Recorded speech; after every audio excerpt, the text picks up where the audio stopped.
Praise the Lord pastor ji. Praise the Lord. Praise the Lord. Good evening pastor ji. Praise the Lord. मैं आपका प्रभु यीशु मसीह के नाम में इस आमने सामने के कार्यक्रम में स्वागत करती हूँ। आपके द्वारा बहुत सारे लोग आशीर्वादित हो रहे हैं और बहुत सारे लोग फोन करके प्रश्न भी पूछ रहे हैं। उन्हीं में से कुछ प्रश्न मैं आपसे आज पूछना चाहूंगी। मैं पहला सवाल पूछती हूँ पास्टर जी। यूहन्ना इसका 5वां अध्याय और इसके 30 वचन में लिखा है, मैं अपने आप से कुछ नहीं कर सकता, जैसा सुनता हूँ वैसा न्याय करता हूँ और मेरा न्याय सच्चा है, क्योंकि मैं अपनी इच्छा नहीं परंतु अपने भेजने वाले की इच्छा चाहता हूँ। पास्टर जी, कई लोग इस बाइबल के वचन को पढ़ करके ऐसा कहते हैं कि इसमें प्रभु यीशु मसीह को आप परमेश्वर कहते हैं, परंतु इस वचन के हिसाब से प्रभु यीशु मसीह एक असहाय मनुष्य के जैसा प्रस्तुत किया गया है। तो उसमें उनका परमेश्वरत्व ईश्वरत्व नजर नहीं आता। वो एक असहाय व्यक्ति के जैसे हैं और आप कहते हैं कि आपका यीशु परमेश्वर है। तो इस बारे में आप हमें बताइए। Praise Lord. सबको प्रभु हालेलुया। यीशु नाम में धन्यवाद। तो ये भी बहुत अच्छा प्रश्न है। बहुत सारे मसीह लोगों के अंदर ये प्रश्न है। अक्सर मुस्लिम प्रीचर्स ये वचन बोलते हैं। उनके मैसेज में लाइव जाकिर नायर तो लाइव चैलेंज देते हैं, देखो आपका यीशु मसीहा कैसा है, मैं अपने आप कुछ नहीं कर सकता, एक असहाय मनुष्य की तरह है, वो परमेश्वर नहीं है बोल के वचन को उठा के बोलते हैं। लेकिन ये गलत है। उनका जो इंटरप्रिटेशन है वो पूरी तरह गलत है। कोई भी वचन को हम अर्थ बताने से पहले हम हमेशा उस वचन के आगे क्या लिखा गया है, उस वचन के बाद क्या लिखा गया है, हमको देखना पड़ेगा। कौन सा संदर्भ में प्रभु ने ऐसा बोला है, तो आगे कुछ वचन पढ़ना चाहिए, उसके बाद कुछ वचन पढ़ना चाहिए, तब जाके ही हमें उस वचन का असली अर्थ हमको मालूम होगा। उसको अच्छी तरह हम इंटरप्रेट कर पाएंगे।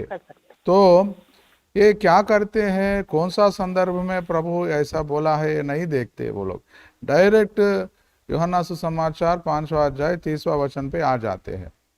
लेकिन उससे पहले बहुत कुछ हुआ है। ये कौन सा संदर्भ में प्रभु ऐसा बोला है, किस व्यक्ति से प्रभु ऐसा बोला है, किन लोगों से प्रभु ऐसा बोला है, वो सब कुछ हमको देखना पड़ेगा।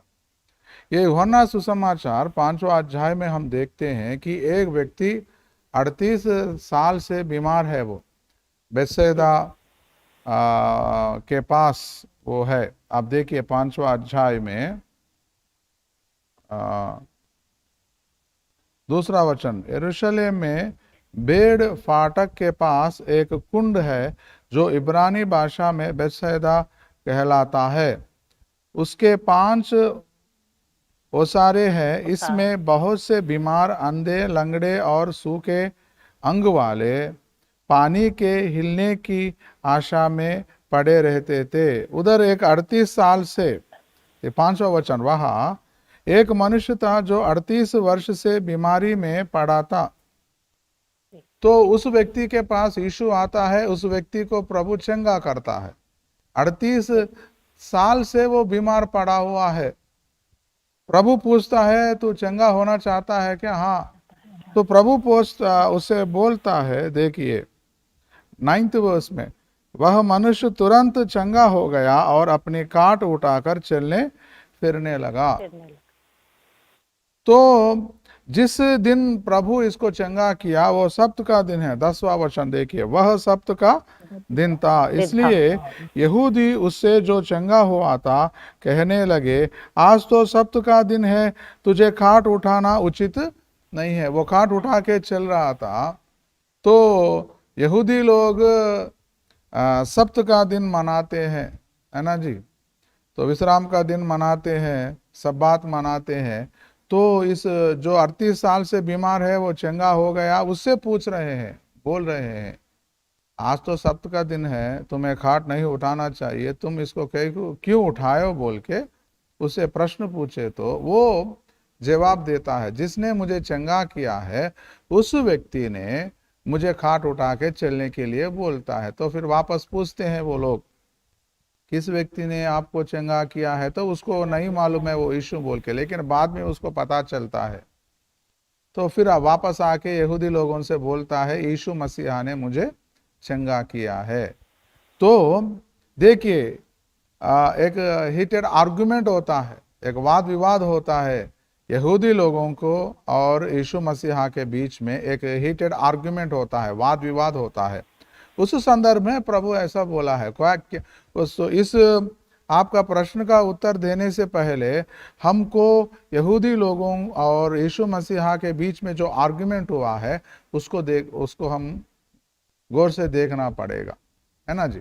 आप देखिए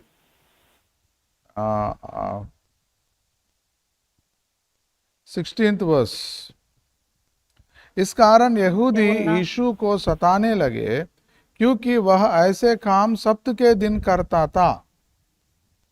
ऐसे काम सब्त के दिन करता था। तो यहूदी लोग यीशु मसीहा को सताने लगे, तुम सब्त को नहीं मान रहे हो, सब्त का दिन तुम क्यों चंगा कर रहे हो, सब्त का दिन तुम क्यों उसको खाट उठा के चलने के लिए बोले हो, बोल के यीशु मसीहा को सताने लगे हैं वो लोग। देखिए, तो इसका उत्तर प्रभु देता है। इस पर यीशु ने उनसे कहा, मेरा पिता अभी तक काम करता है और मैं भी काम करता हूं। हालेलुया। प्रभु बोल रहा है, मेरा पिता अब तक काम करता है और मैं भी काम करता हूं। देखिए, सब्त का जो विधि है, जो नियम है, वो मनुष्य के लिए है, मानव के लिए है, इस्राएली लोगों के लिए है। वो परमेश्वर के लिए नहीं है ना सब्त का विधि। परमेश्वर सब्त का दिन भी सबको खिलाना है, सबको पिलाना है, सबको चलाना है, सबको संभालना है, पूरा विश्व को संभालना है प्रभु, है ना जी। सब्त का दिन भी सबको खिलाना है प्रभु, सब्त का दिन भी सबको शैतान से बचाना है। प्रभु तो काम करता है। प्रभु कह रहा है, यीशु मसीहा, मेरा पिता अब तक काम करता है और मैं भी काम करता हूं। तो 18 वचन में देखिए, इस कारण यहूदी और भी अधिक उसके मार डालने का प्रयत्न करने लगे, क्योंकि वह ना केवल सब्त के दिन की विधि को तोड़ता, परंतु परमेश्वर को अपना पिता कहकर अपने आप को परमेश्वर के तुल्य भी ठहराता था। तो यहूदी लोग और भी भड़क गए हैं, और भी यीशु मसीहा को मारने के लिए वो लोग तैयार हो गए हैं। क्यों? यीशु मसीहा सब्त का विधि को तोड़ रहा है, सब्त के विधि को तोड़ रहा है और परमेश्वर को अपना पिता कहकर अपने आप को परमेश्वर के तुल्य भी ठहराया प्रभु ने। तो यहूदी लोग को ऑब्जेक्शन आ गया इधर।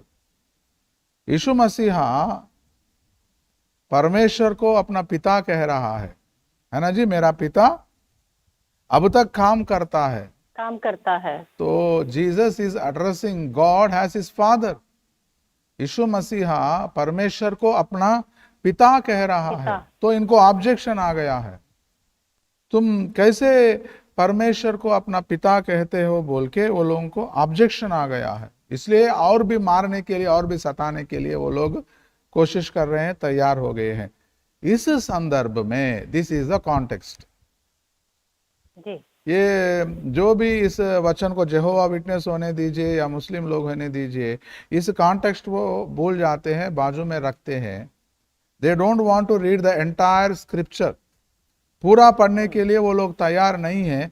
सीधा एक वचन उठा के उस वचन को लिटरल मीनिंग दे के ऐसा बोल देते हैं, लेकिन ऐसा नहीं है। हमको जब भी कोई किसी भी वचन को हम अर्थ बताना है, इंटरप्रेट करना है, तो जरूर पूरा संदर्भ को देखना है, आगे पीछे वचन भी हमको पढ़ना होगा।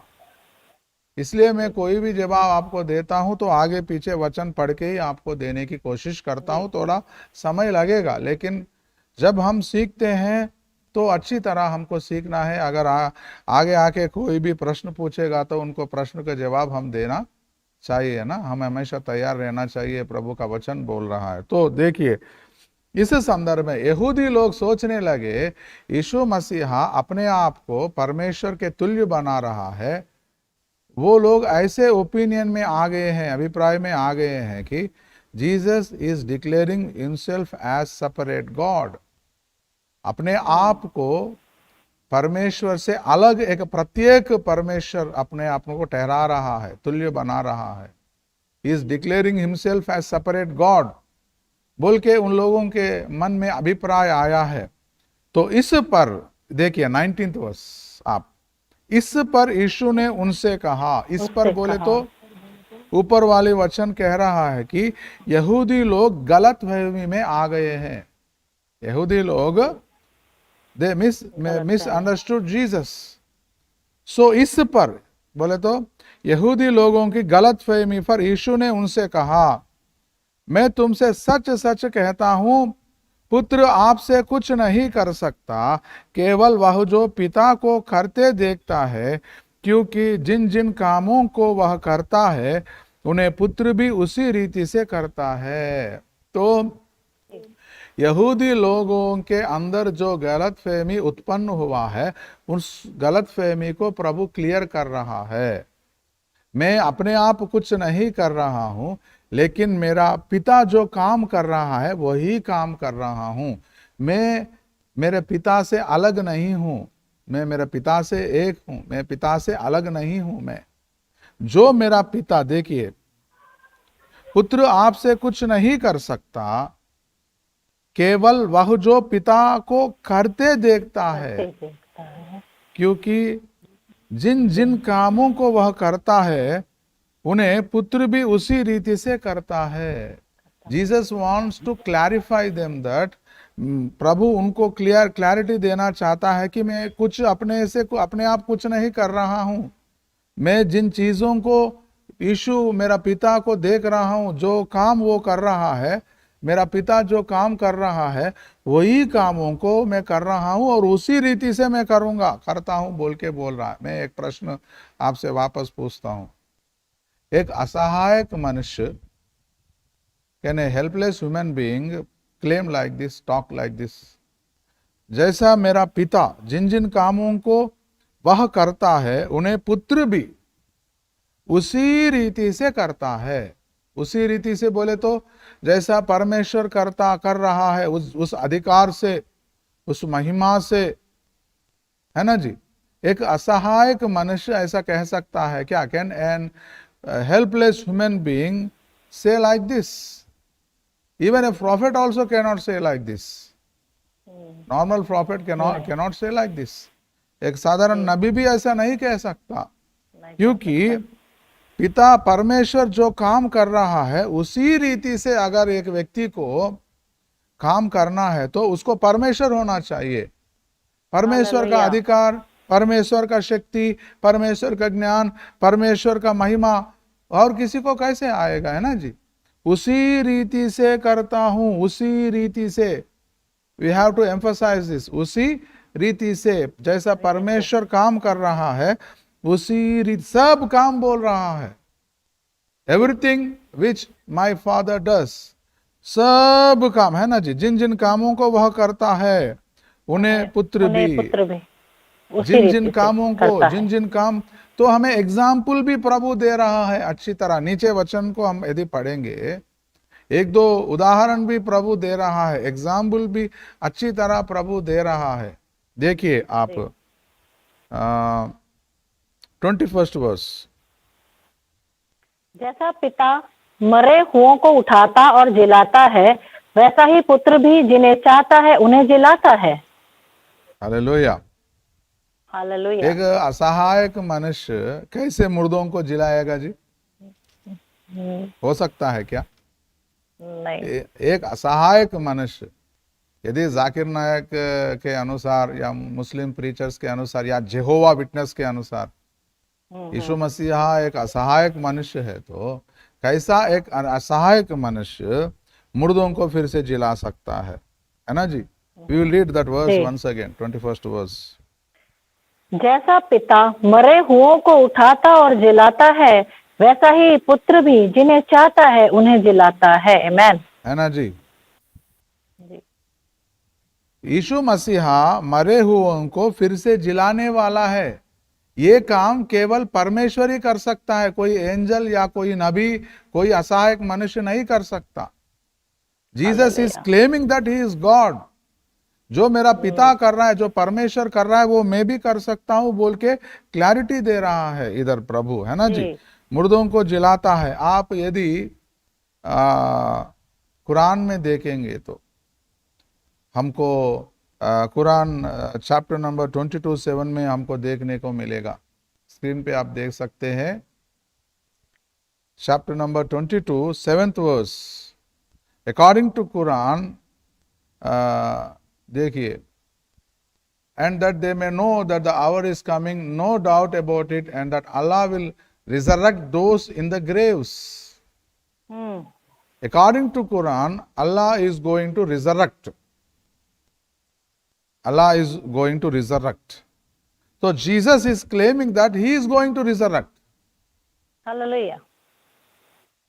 Though these Muslim preachers, they don't want to quote this verse. They will hide this verse from us. बहुत सारे मसीह लोगों को अपने जाल में फंसा लिए हैं ये लोग।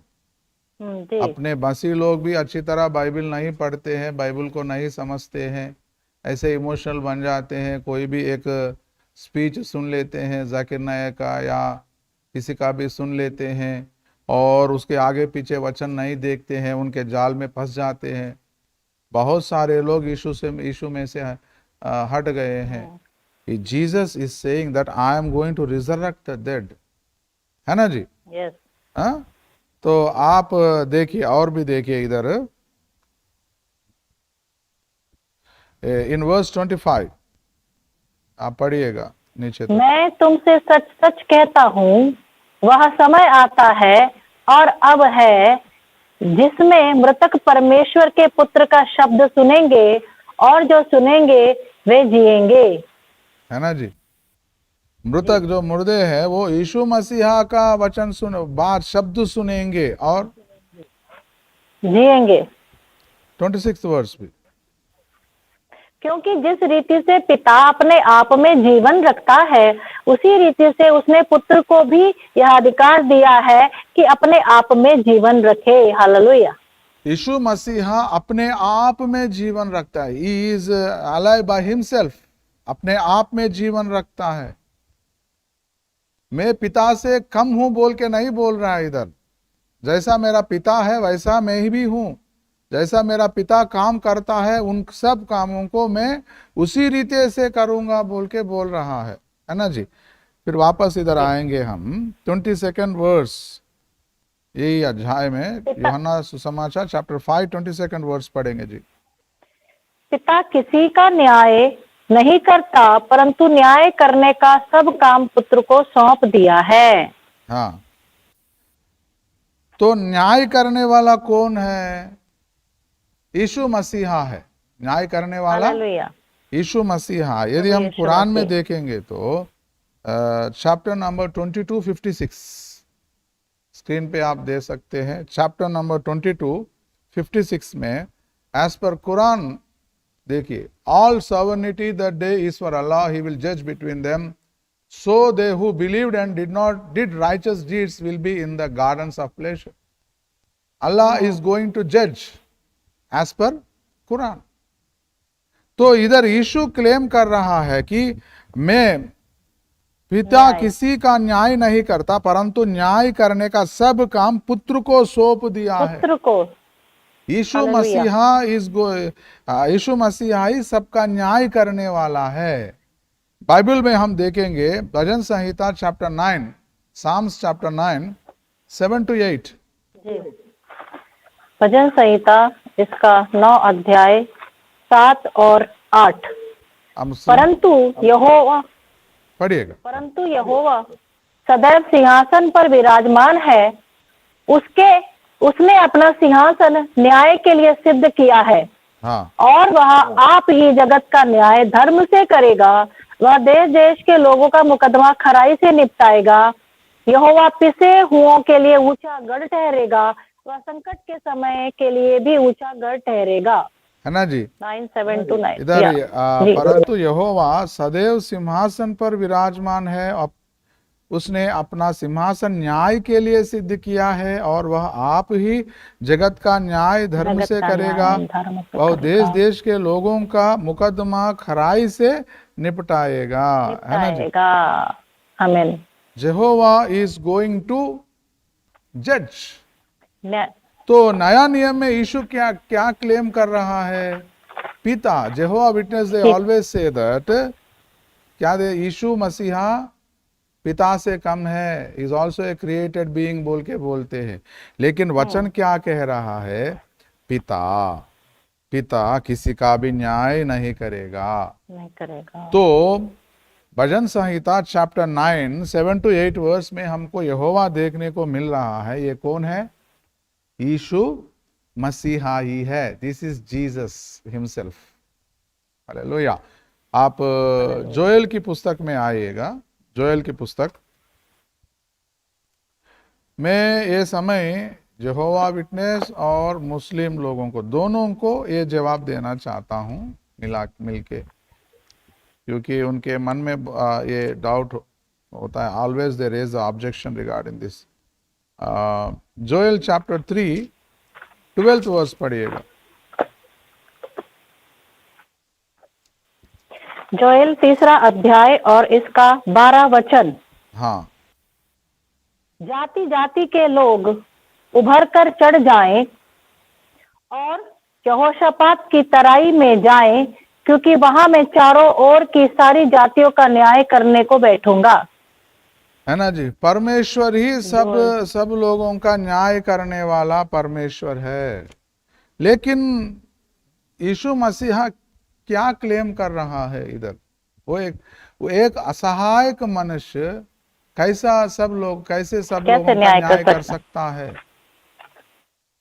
ये जाकिर नायर का जो इंटरप्रिटेशन है या जेहोवा विटनेस का जो इंटरप्रिटेशन है gospel according to John chapter 5:30, वो गलत है। बहुत सारे ये एक ही वचन को, इस एक वचन को पकड़ के ये वो लोग नहीं समझे। जाकिर नायर का प्रीचिंग सुन के, इंटरप्रिटेशन सुन के यीशु को छोड़ के चले गए हैं। It's a very sad thing. कितना सुंदर, कितना अच्छा स्ट्रेट फॉरवर्ड प्रभु बोल रहा है। क्या बोल रहा है? 22nd वर्स, पिता किसी का न्याय नहीं करता, परंतु न्याय करने का सब काम पुत्र को सौंप दिया है। पुत्र को सौंप दिया गया। Hallelujah. Jesus is going to judge all people। क्यों? देखिए 23rd वर्स में प्रभु कहता है कि सब लोग जैसे पिता का आदर करते हैं वैसे ही पुत्र का भी आदर करें। हालेलुया। पुत्र का आदर नहीं कर दिया। हालेलुया। ये God Jesus is claiming a very very very big thing. बहुत बड़ा इश्यू है। हालेलुया। इधर रुक के हमको सोचना पड़ेगा। जीसस इज आस्किंग, क्या पूछ रहा है प्रभु? सब लोग जैसे पिता का आदर करते हैं, इन द सेम वे वैसे ही पुत्र का भी आदर करे। Jesus is telling that. मुझे एक असहायक मनुष्य की तरह आप देखो मत। प्रभु बोल रहा है जैसा कोई पिता का आदर करता है वैसे ही उसी रीति से पुत्र का भी आदर करना चाहिए। Jesus is not an helpless human being. यीशु कह रहा है हम पिता का कैसे आदर करते हैं? पिता का हम आराधना करते हैं, स्तुति करते हैं, उनके सामने दंडवत करते हैं, उनका मानते हैं, उनको परमेश्वर मानते हैं। उनको परमेश्वर मान के ही हम आदर करते हैं ना पिता का। तो उसी रीति से वैसे ही पुत्र का भी आदर करो बोल के प्रभु बोल रहा है। ये वचन किधर रखेंगे फिर? इस वचन को भी न्याय करना है ना। आप यूहन्ना सुसमाचार चैप्टर 5:30 वर्स को कितना आप भाव दे रहे हो, वही भाव आपको यूहन्ना सुसमाचार चैप्टर 5:23 वर्स को भी देना पड़ेगा ना। प्रभु बोल रहा है जैसे आप पिता का आदर करते हो पुत्र का भी आदर करना चाहिए बोल के। Praise the Lord. कितना सुंदर विषय है। और आगे आके देखिए 27th वर्स। वरन उसे न्याय करने का भी अधिकार दिया है, इसलिए कि वह मनुष्य का पुत्र है। इसलिए वह मनुष्य का क्यों उसको पुत्र है। न्याय करने का अधिकार दिया गया है? वो मनुष्य का पुत्र है। ये भी बहुत सारे यहोवा विटनेस वाले बोलते हो यीशु मसीह केवल एक मनुष्य का पुत्र है, इज अ सन ऑफ मनुष्य का मैन, इज पुत्र नॉट है। सन ऑफ गॉड बोल के बोलता है। यस। हम भी मनुष्य के पुत्र हैं, we are also sons of man, daughters of man. लेकिन हम में और यीशु में बहुत सारा फर्क है। यदि यीशु मसीहा एक साधारण क्लेम इधर कर रहा है तो यहूदी लोग यीशु मसीहा का विरोध नहीं उठते थे। आप देखिए, जी। आप 20th वर्स। इससे अचंभा मत करो, क्योंकि वह समय आता है कि जितने कब्रों में हैं वे उसका शब्द सुनकर निकल आएंगे, हाँ, जिन्होंने मनुष्य का भलाई। पुत्र, देखिए मनुष्य का पुत्र कह के प्रभु क्या कह रहा है? इससे अचंभा मत करो, क्योंकि वह समय आता है कि जितने कब्रों में है वे उसका शब्द सुनकर निकल आएंगे, है ना जी? हालेलुया। मनुष्य का पुत्र बोले तो साधारण मनुष्य का पुत्र नहीं, हम हमारे जैसा साधारण मनुष्य का पुत्र नहीं है। अगर हम बुलाएंगे तो कोई खबरों में से बाहर आएगा क्या? ऐसा नहीं है ना। अब दानियल की पुस्तक में आइए, मनुष्य का पुत्र का मतलब दानियल की पुस्तक चैप्टर 7 में बताया गया है मनुष्य का पुत्र क्या होता है। Chapter 7 13th verse. दानियल की पुस्तक 7वां अध्याय और इसका 13। मैंने रात में स्वप्न में देखा, और देखो मनुष्य के संतान सा कोई आकाश के बादलों समेत आ रहा था, और वह उस अति प्राचीन के पास पहुंचा और उसको वे उसके समीप लाए। 14th verse. तब उसको ऐसी प्रभुता, महिमा और राज्य दिया गया कि देश देश और जाति जाति के लोग और भिन्न भिन्न भाषा बोलने वाले सब उसके अधीन हो। उसकी प्रभुता सदा तक अटल और उसका राज्य अविनाशी ठहरा। हालेलुया, है ना जी? ये बादलों के ऊपर आने वाला मनुष्य का पुत्र के विषय में बताया गया है ना जी? मनुष्य के संतान सा कोई आकाश के बादलों समेत आ रहा है, बादलों के ऊपर आ रहा है ये। और उसके बारे में क्या लिखा गया है? उसको ऐसी प्रभुता, महिमा और राज्य दिया गया कि देश देश और जाति जाति के लोग और भिन्न भिन्न भाषा बोलने वाले सब उसके अधीन हो। उसकी प्रभुता सदा तक अटल और उसका राज्य अविनाशी ठहरा। उसका प्रभुता सदा तक अटल और उसका राज्य अविनाशी ठहरा। उस कौन हो सकता है? परमेश्वर। तो यूहन्ना सुसमाचार 5वां अध्याय में बोल रहा है, प्रभु मैं मनुष्य का पुत्र हूँ। इसका मतलब है मैं एक दिन बादलों पे ऊपर आने वाला हूँ। वो उसके विषय में बोल रहा है। प्रभु एक असहाय एक मनुष्य नहीं है। तो ये सब कहते कहते कहते प्रभु 5:30 में आया। मैं अपने आप से कुछ नहीं कर सकता, मैं मुर्दों को फिर से जिलाने वाला हूँ, सबका न्याय करने वाला हूँ, बादलों के ऊपर आने वाला हूँ। जैसे पिता का आप आदर करते हो, मेरा भी वैसा ही आप आदर करना चाहिए बोल के प्रभु बोल रहा है। कहते कहते 5:30 में प्रभु बोल रहा है। क्यों बोल रहा है ऐसा? क्योंकि प्रभु यहूदी लोगों के अंदर जो गलत फहमी है उसको दूर कर रहा है। वो लोग ऐसा गलत फहमी में आ गए हैं कि वो एक सेपरेट परमेश्वर है, प्रत्येक परमेश्वर अपने आप को ठहरा रहा है, परमेश्वर को पिता कह रहा है और परमेश्वर से भिन्न काम कर रहा है। वो लोगों के अंदर एक गलत फहमी आ गया है कि वो, क्योंकि यीशु मसीहा सब्त के दिन खाट उठाने के लिए बोला है ना, तो उनका डाउट क्लियर कर रहा है। मैं जो भी कर रहा हूं अपने परमेश्वर से मिलके कर रहा हूं। परमेश्वर मेरा पिता, जो मैं पिता को देख रहा हूं, जो काम वो कर रहा है वही काम कर रहा हूं। मैं उनसे अलग होके कुछ नहीं कर सकता। ये इसके विषय में और एक हमको चीज जानना है, एक लेसन पार्ट हमको जानना है कि there is a covenant between Father, Son and Holy Spirit. पिता के बिना पुत्र कुछ नहीं करेगा, पुत्र के बिना पिता भी कुछ नहीं करेगा। There is a wonderful covenant between them, समझौता है ना जी? इसका एक्नॉलेजमेंट बहुत जगह है बाइबल में, लेकिन समय कम है। आपको और भी प्रश्न पूछने का है और बहुत भी प्रश्नों का जवाब जानना है, लेकिन ये संदर्भ है जी, यीशु मसीहा एक असहायक मनुष्य नहीं है, क्योंकि इतना सारा क्लेम, ऐसे बातें तो परमेश्वर ही कह सकते हैं और कोई नहीं जी कह सकता है ना जी। मुर्दों को जिलाने वाला कौन हो सकता है? परमेश्वर ही हो सकता है ना जी। और सबका न्याय करने वाला कौन है? बाइबल के अनुसार या कुरान के अनुसार? दोनों अनुसार आप देखो, दोनों के परमेश्वर ही है ना जी।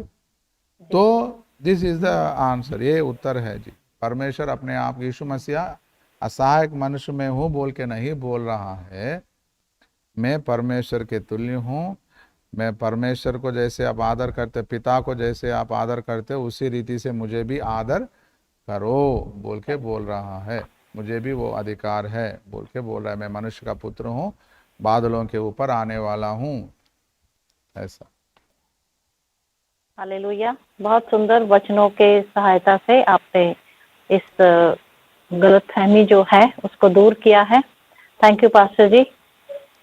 एक और सवाल है, मत्ती इसका 9 अध्याय और उसका 17 में, मत्ती 9:17 वर्स, और लोग नया द्राक्षरस पुरानी मशकों में नहीं भरते हैं, क्योंकि ऐसा करने से मशकें फट जाती हैं और द्राक्षरस बह जाता है और मशकें नष्ट हो जाती हैं, परंतु नया द्राक्षरस नई मशकों में भरते हैं और वे दोनों बचे रहते हैं।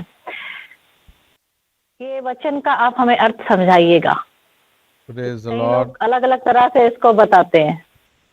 Thank you. हाँ, 17 पढ़े हैं ना जी आप? जी 9:17 मैथ्यू।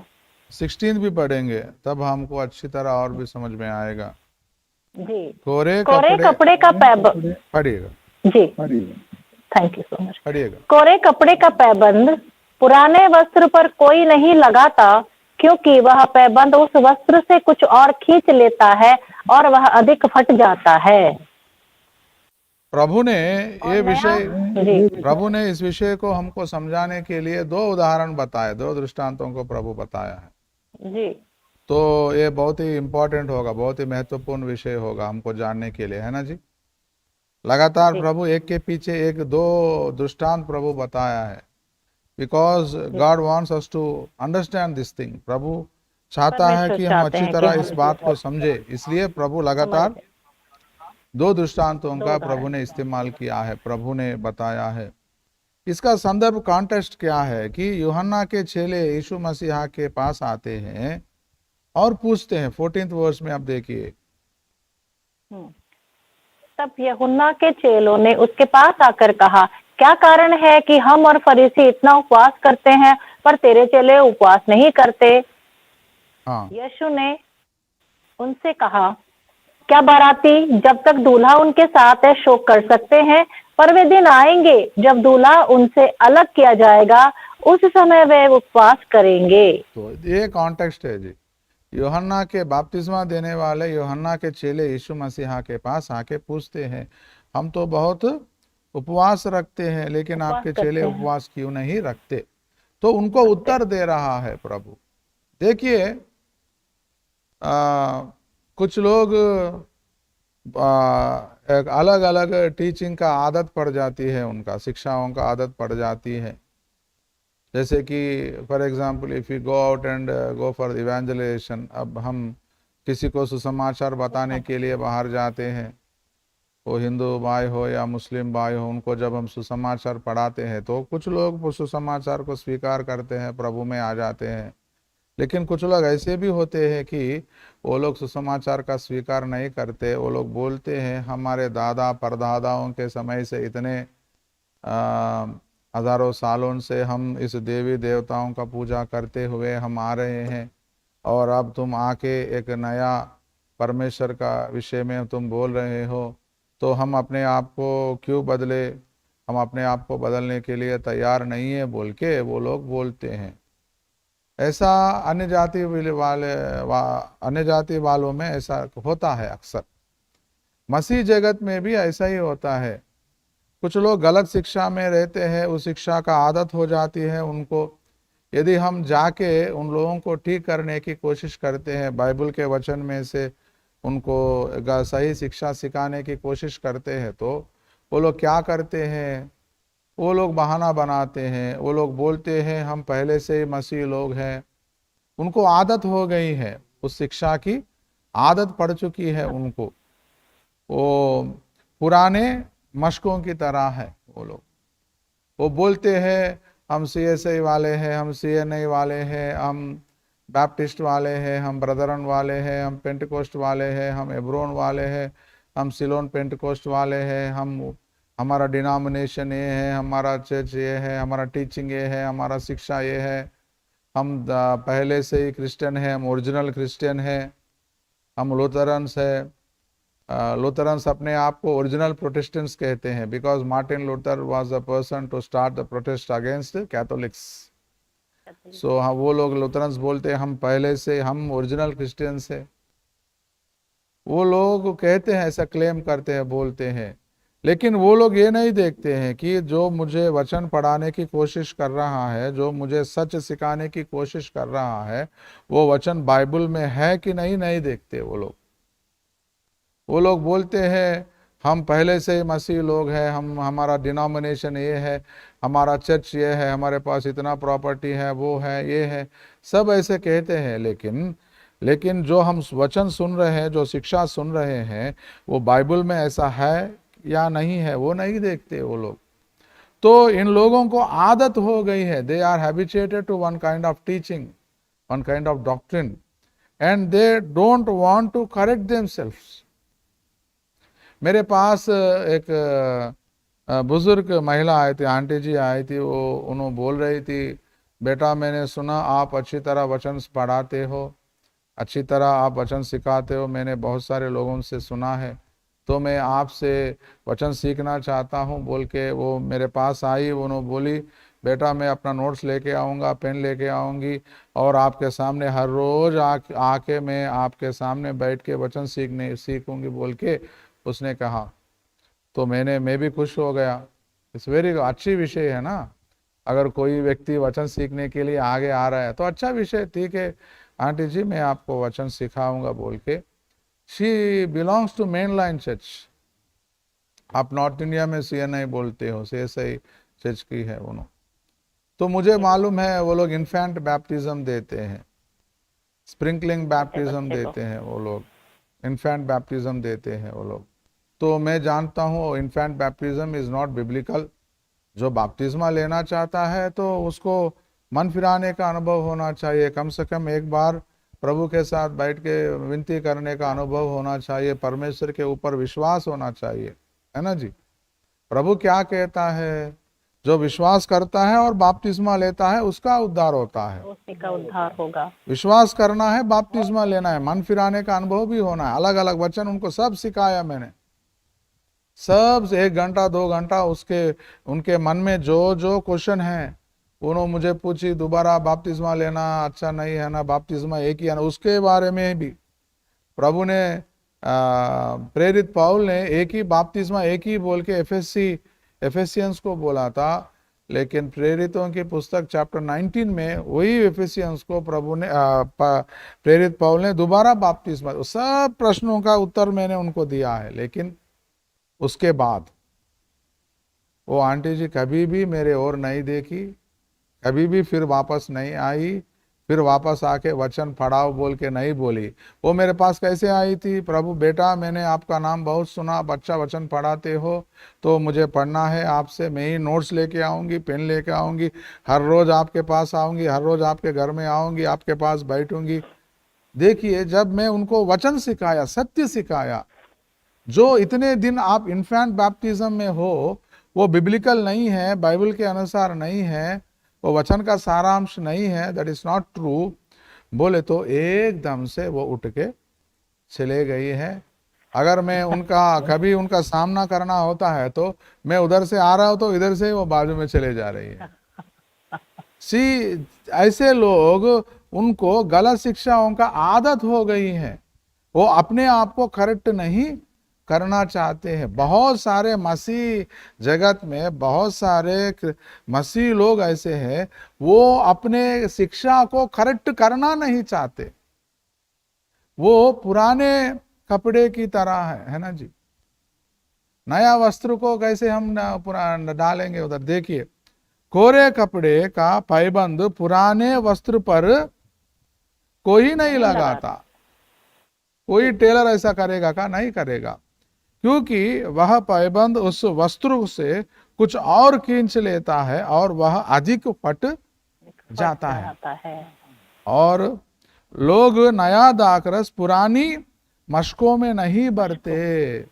एक नया प्रकटीकरण हम लेके आके, है ना जी, एक व्यक्ति को जब हम बताते हैं तो वो स्वीकार नहीं करेगा, अपने आप को ठीक नहीं करेगा। देखिए, बहुत सारे लोग मसीह जगत में ये विश्वास करते हैं कि हम मसीह लोगों को क्लेशों का सामना करना नहीं पड़ेगा। बिफोर ट्रिबुलेशन रैप्चर हो जाएगा बोल के वो लोग समझेंगे, लेकिन हम वचन से हम उनको अगर यदि सिखाने की कोशिश करेंगे तो many people they object that. मेरे साथ हुआ, मैं बहुत सारे लोगों को, बहुत सारे पास्टर लोगों के सामने बैठ के वाद विवाद किया। मैंने वचन से उनको सिखाया, वचन से उनको दिखाया, इस वचन के अनुसार, इस वचन के अनुसार यीशु मसीहा ट्रिबुलेशन से पहले नहीं आ सकते जी। ट्रिबुलेशन होना है, उसके बाद ही प्रभु आएगा बोल के, मैं वो एंटी क्राइस्ट का हमको सामना करना पड़ेगा, वो हमसे युद्ध करने के लिए आ रहा है बोल के उनको समझा है मैंने। अपने आप को ठीक करने के लिए तैयार नहीं है। प्रभु भोजन के बारे में बहुत सारे लोगों से मैंने बैठ के वाद विवाद किया है। विश्वासी लोगों के साथ वाद विवाद किया है, परमेश्वर के दासों के साथ भी बैठ के मैंने वाद विवाद किया है उनके साथ, उनको वचन से समझाया मैंने। प्रभु भोजन हमको कब करना चाहिए, कैसा करना चाहिए, कैसा नहीं करना चाहिए, उसका मतलब क्या है, सब कुछ उनको मैं वचन से उनको समझाने की कोशिश करा, लेकिन वो लोग तैयार नहीं है। नया प्रकटीकरण को जो सच है उसको स्वीकार करने के लिए तैयार नहीं है। वो अपने पुराने गलत शिक्षाओं में ही जीना चाहते हैं। यदि हम जबरदस्ती उनके अंदर वो प्रकटीकरण डालने की कोशिश करेंगे, जबरदस्ती है ना जी, प्रभु बोल रहा है क्या, और दाखरस क्या, क्योंकि ऐसा करने से मशके फट जाते हैं और दाखरस बह जाता है, दाखरस का नष्ट हो जाता है ना जी। वो लोग नहीं सुनेंगे, वो लोग अपने आप को नहीं सुधारेंगे, अपने शिक्षा को नहीं सुधारेंगे, अपनी जिंदगी को भी नहीं सुधारेंगे। They want to live in lies, झूठ में जीना चाहते हैं, इल्यूजन में जीना चाहते हैं। जैसा अन्य जाति वाले सुसमाचार को ठुकराते हैं, वैसे मसीह लोग सच्ची शिक्षा को ठुकराते हैं। तो इसका मतलब ये है। Thank you so much pastor ji. एक और सवाल मैं आपसे पूछना चाहूंगी। यूहन्ना इसका 20 अध्याय के अंदर, यूहन्ना 20 अध्याय और इसका 27 वचन, तब उसने थोमा से कहा, अपनी उंगली यहाँ लाकर मेरे हाथों को देख और अपना हाथ लाकर मेरे पंजर में डाल और अविश्वासी नहीं परंतु विश्वासी हो।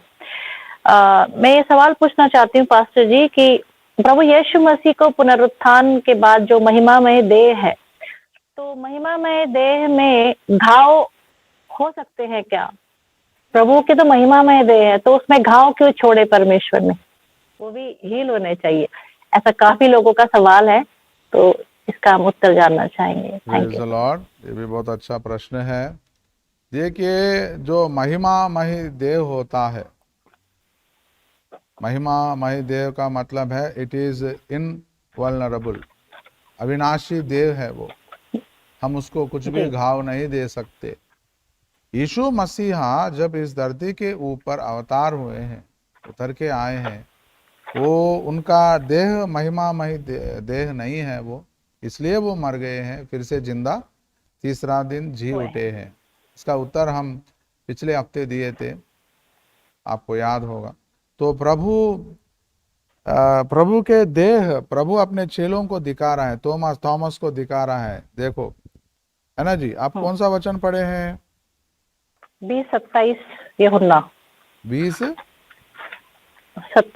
27। तब उसने जी तोमा से कहा, अपनी उंगली यहाँ लाकर मेरे हाथों को देख, और अपना हाथ लाकर मेरे पंजर में डाल, पंजर में डाल। और अविश्वासी नहीं परंतु विश्वासी हो। देखिए, तोमा का अविश्वास को दूर करने के लिए प्रभु बोल रहा है, हाँ क्या बोल रहा है प्रभु?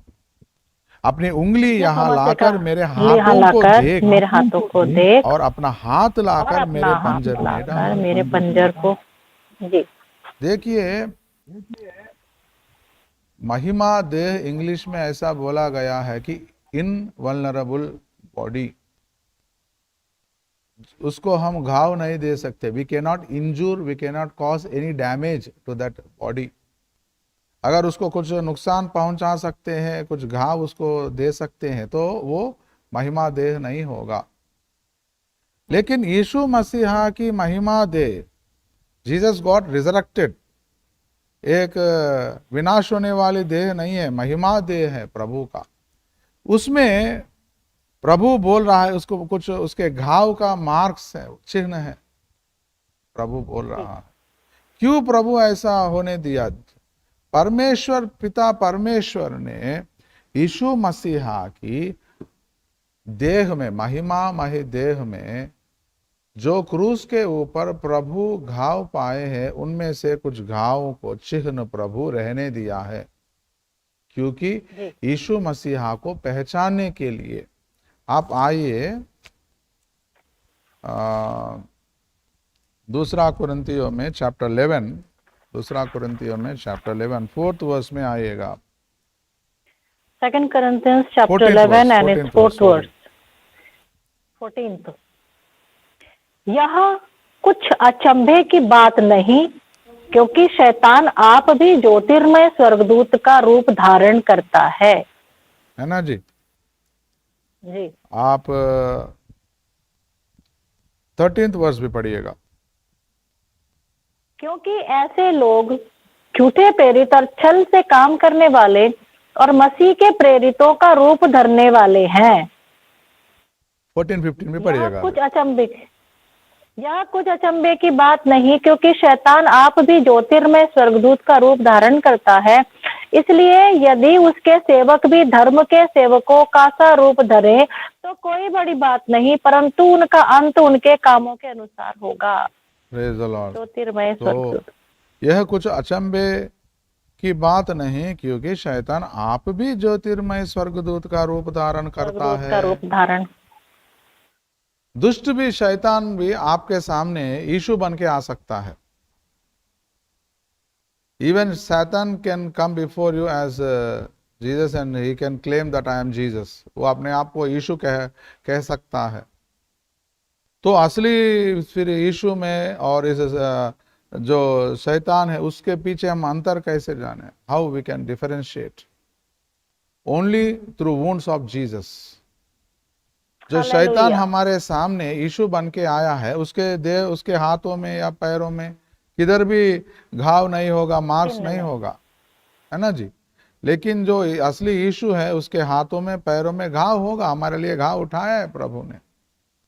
एक सच्चा एक इशू हुआ है, दिस रियल फैक्ट, हमारे तेलंगाना में हुआ है। एक चर्च में क्या हुआ, कलीसिया के अंदर एक सिस्टर के पास एक सिस्टर को दर्शन आया है। She is very prayerful sister. उसको एक दर्शन आया है, विजन उसको आया है। उस विजन में एक व्यक्ति आया है और व्यक्ति खड़ा होकर बात कर रहा है उस सिस्टर से, मैं आपकी बेटी, मैं आपकी विनती से बहुत खुश हूँ। मैं यीशु मसीहा हूँ, आपका परमेश्वर हूँ। जिनसे आप विनती कर रहे हो वो परमेश्वर मैं हूँ। तो आपको वरदान देने के लिए मैं आया हूँ, आपको वरदान दूंगा। आप इस दिन से आप जिसके लिए आप विनती करोगे वो चंगा हो जाएगा। आपके हीलिंग गिफ्ट दे रहा हूँ बोल के वो व्यक्ति चले गया। तो उस दिन से वो सिस्टर जिस व्यक्ति को प्रेयर कर रही है उसको चंगाई मिल रहा है। तो आपको तो मालूम है, हम सबको तो मालूम है ये विषय कि मसीह लोग वचन से ज़्यादा चंगाई के ऊपर दृष्टि रखते हैं। हीलिंग के ऊपर बहुत लोग इंटरेस्टेड, वचन सीखने के लिए किसी के अंदर उत्साह नहीं होता, लेकिन हीलिंग गिफ्ट में बहुत उत्साहित होते हैं। आप वचन सीखने के लिए एक मीटिंग लगाइए, कोई भी नहीं आएगा, लेकिन हीलिंग गिफ्ट वाले को लेके आइए, वो चर्च काफ़ी नहीं होगा, ग्राउंड भी काफ़ी नहीं होगा, है ना जी, ओवरफ्लोइंग होगा। तो जल्दी जल्दी क्या हो गया, आजू बाजू वाले चर्चेस में और हर जगह उसका नाम हो गया, अरे वो सिस्टर प्रेयर करे तो हर एक व्यक्ति का हीलिंग हो रहा है बोल के सब लोग उसके पास जाने लगे। और वो क्या करी, अपने आप को पास्टर भी बना लिया उसने। She declare herself as pastor, क्योंकि हीलिंग हो रहा है, लोग आ रहे हैं, पैसा आ रहा है, सब कुछ आ रहा है, बहुत सारा पैसा दे के जा रहे हैं वो लोग, हॉस्पिटलों में लाखों लोग लगाते हैं, इसको अच्छा गिफ्ट दे के जा रहे हैं, अच्छा लोग आ रहे हैं, लाइन लग रहा है उनके। ये सचमुच हुआ है इधर हमारे तेलंगाना में। तो क्या हुआ, बहुत सारे चर्चेस खाली हो गए हैं, पास्टर लोग परेशान हो गए हैं। जिस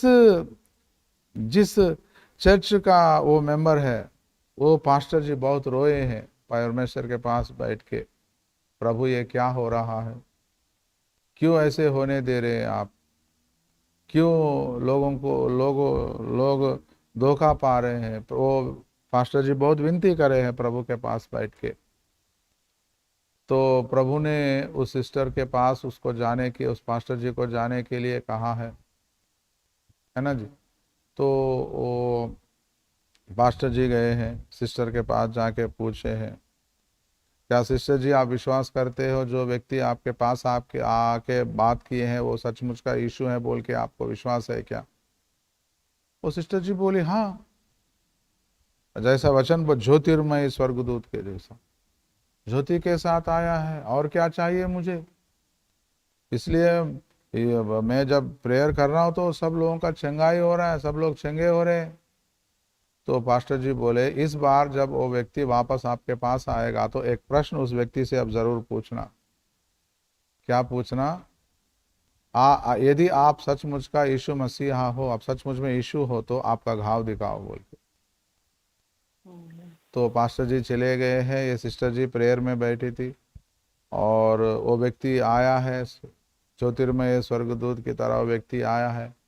तो ये सिस्टर जी और पास्टर जी का बात याद रखे, उससे पूछी आप सचमुच का यीशु है तो, यीशु मसीह है तो आपका घाव दिखाओ। तो वो व्यक्ति बहुत नाराज हो गया, बहुत इरिटेट हो गया, क्रोधित हो गया है वो व्यक्ति। और वो सिस्टर से बोला मैं इतना नाम दिया आपको, इतना शोहरत दिया आपको, इतना धन दिया है आपको, इतने सारे लोगों को आपके हवाले कर दिया है, इतने सारे लोग आपके पास आ रहे, इतना नाम शोहरत सब कुछ दिया है, तुम्हें मेरे घाव की क्या ज़रूरत है बोल के वो क्रोधित होके उधर से चले गया है और फिर वापस नहीं आया है। तो ये दिस इज फैक्ट, ये सचमुच हुआ है हमारे पास। तो ऐसे बहुत सारे लोगों के साथ होगा।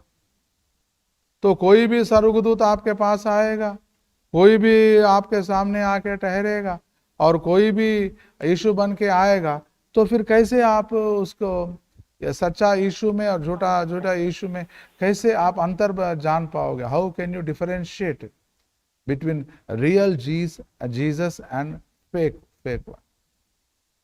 आपको एक वचन दिखाना चाहता हूं, इधर गलातियों की पत्री में आप आइएगा, from book of Galatians chapter 1 9th verse पढ़िएगा आप। गलातियों की पुस्तक 1 अध्याय और उसका 9 वचन। हाँ, जैसा हम पहले कह चुके हैं वैसा ही अब फिर कहता हूँ कि उस सुसमाचार को छोड़ जिसे तुमने ग्रहण किया है, यदि कोई और सुसमाचार सुनाता है तो शापित हो। गलाती 1:9 है ना जी। जी। 8th वर्स भी पढ़िएगा। परंतु यदि हम या स्वर्ग से कोई दूत भी उस सुसमाचार को छोड़ जो हमने तुमको सुनाया है, कोई और सुसमाचार तुम्हें सुनाए तो शापित हो। है ना जी। आमीन। स्वर्ग का दूत भी आपके सामने आके कुछ और सुसमाचार सुना सकता है, कुछ और जी। बोल सकता है ना जी। 6th सेंचुरी में क्या हुआ, जो इस्लाम का नबी है, मुस्लिम लोगों का नबी है ना जी, प्रोफेट मोहम्मद, उनको भी, उनके पास भी एक स्वर्गदूत आया है। He said that an angel appeared to me. तो स्वर्ग का दूत भी आपके सामने आ सकता है, कह सकता है, कुछ भी और सुसमाचार बोल सकता है, आपको गलत शिक्षा दे सकता है ना जी। 7th डे एडवेंटिज्म जिसने स्टार्ट किया है, एलन जी वाइट, आप गूगल करके देख सकते हो, उसके पास भी एक स्वर्गदूत आया, उसको भी आकाश में गोल्डन लेटर्स में विजन दिखाई दिया है कि कीप माई सब्बात। कोई भी इधर तक क्यों आप देख सकते हैं, तो बाइबल में शैतान स्वयं यीशु मसीहा के पास आके बात कर रहा है जी। any fallen angel can come to you and appear to as Jesus, आपके सामने यीशु बन के आ सकता है। तो हमें डिफरेंशिएट करने के लिए पिता परमेश्वर ने, वो ज्ञानी है ना परमेश्वर, महिमामय देह में कुछ मार्क्स, कुछ चिन्ह रहने दिया है प्रभु, हम हमारी भलाई के लिए, हमारी आशीष के लिए, so that we can differentiate between real and the fake one. लेकिन महिमा देह में किसी को भी चोट नहीं होगा। महिमामय देह ऐसा होगा, उसको कोई भी चोट नहीं दे सकता, कोई भी घाव नहीं दे सकता, कोई भी कुछ नहीं कर सकता। इट इज इनवल्नरेबल, बोले तो अविनाशी देह है वो।